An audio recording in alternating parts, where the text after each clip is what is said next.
my first and last names. Can we get it right on screen and we get the voice levels checked? It's Jordansilk. Yours is an easy one. Easy. We get enough voice level there, Lucas? Just one little final adjustment. Thanks, Jake. That's all right. All right, so you're here, you've had a look at the pitch. What's your verdict? Yeah, I mean, probably one thing we haven't done is had a look at the pitch just with this rain around. But I mean, we came up here a couple of years ago, I remember, and it was just such a pleasure to play here. The ground looks in magnificent nick, and the pitch I remember from a couple of years ago was so nice for T20 cricket, particularly from a batting sense. So, yeah, not expecting too much different from that. I think it's a beautiful ground, great place to play cricket. Sorry, Jake, got distracted by Jordan. visual. Oh, Jordan. Jake all day. Embarrassing, I'm sorry. Jordan, you've played the Renegades a couple of times this season. Tell us about what you're expecting, given we don't know the lineup yet. Yeah, well, we haven't actually played the Renegades this season at all.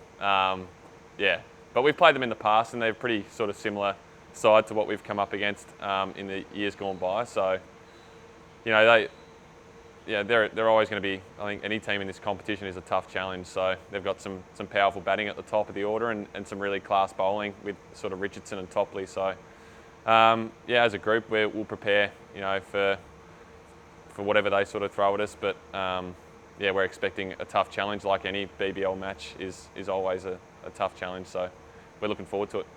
And I kind of wish I'd let the sports journalists ask the questions first, and then I could have fed off that, because I'm sort of not an expert at anything at all. Jordan, what's your game strategy at this point, given you know you're at top of the table? Yeah, I mean, obviously try and win as many games as we can is the strategy. But I think, you know, probably looking at our last couple of performances, we've probably been a little bit below where we would have liked. So, but you know, I guess the beauty of that is we've still been able to win those games. So, yeah, hopefully we can sort of, I guess, moving forward, put in a few more complete performances. But yeah, obviously this is the start of our little sort of road trip, 5-game away trip, and we want to try and you know, bag as many points as possible while we're away and set ourselves up for finals. So, yeah, the strategy is just to keep winning. So what's the feedback from coaching staff after Thursday night's scraping through win? Yeah, I think Shippy probably had a few speeches lined up ready for that night in case it didn't go our way. So I think the main message we sort of got out of it was just the ability for this team to just win from any position. That was the thing that he was probably most proud of after the other night, when I think a lot of teams would probably fall over from there. And I think just the want in this group to want to come out on top, and the desire to win is, it's one of the best, you know, teams that I've sort of been a part of in terms of being able to fight from any sort of position and win games of cricket when you seem to have no right to. Because it seems that it's all about the spirit as opposed to the combination of skills and sum total of skills.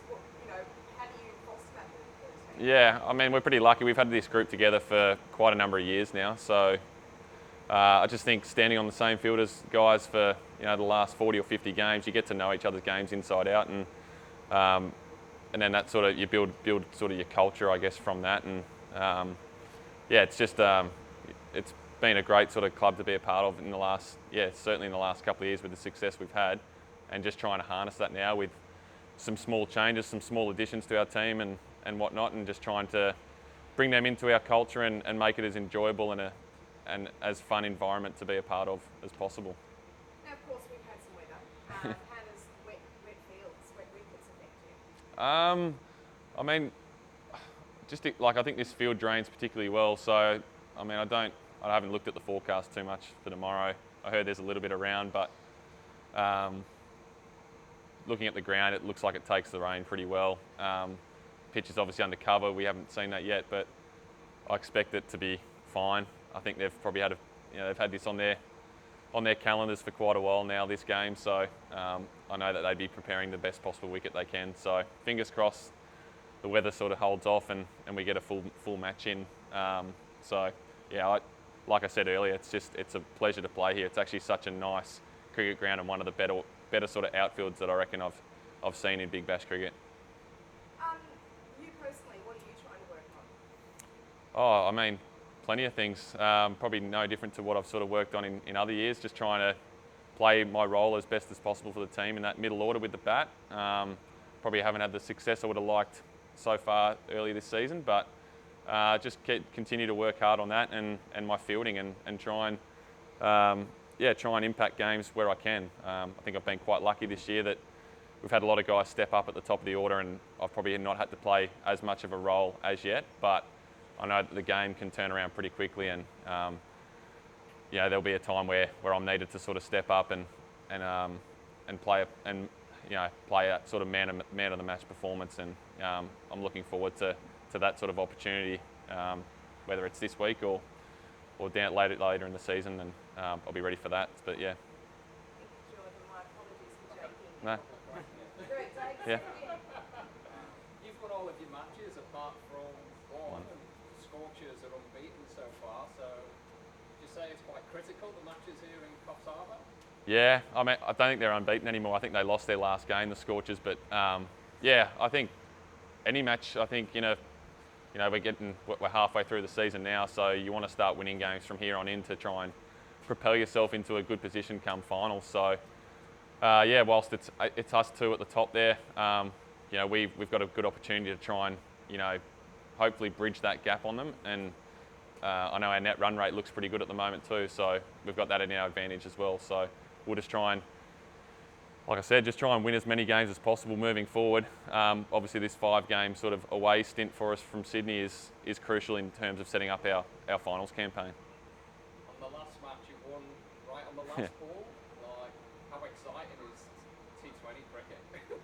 I mean, it's probably been the most exciting game of T20 cricket, and it was 100 play 100, and you rarely see that in Big Bash cricket. You rarely see it in T20 cricket, but it certainly got us out of our seats at the end of the game there. We had a few of those sort of close wins, I remember last season, and that feeling that you get when you're able to win those tight ones it's awesome. The emotion really sort of showed, I think, on that bench when we were able to hit the winning runs the other night, and true character to be able to come over the line from a position where we probably thought all was almost lost there at one stage. So, like I said, really proud of the group to be able to just hang in there and fight and pull off a pretty miraculous win in the end.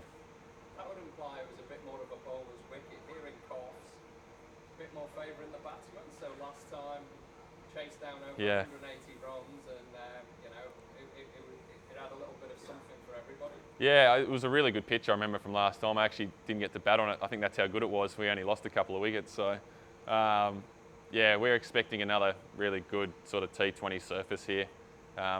Enough there for the bowling. I think I remember Josh Hazelwood actually bowled particularly well that night. He hardly went for any runs. So there's enough there. I think if you're good enough with the ball, and as we saw late, in our innings with the batting, like Josh Philippi, and I'm not sure who else turned it on that night, but the ease in which they were able to play their shots and score their boundaries was just highlighted how good the pitch is here. So can't wait to get back out there. And just finally, in terms of the town, Coffs Harbour, is it starting to become more familiar with the Sixers, bit of a second home? Yeah, I mean, we would have loved to have been here last year, but obviously circumstances sort of cost us that opportunity. But yeah, we'll get a bit more of a feel, I guess, tomorrow night, and in terms of that home ground sense, and then having another game here a week later is will really drive that home, I hope. So like I said, we've played one match here so far, we've won that already, so hopefully we can continue our winning ways up here. Be a nice little second base for us. But yeah, certainly from a ground perspective, it doesn't get any better than this, I reckon. Easy.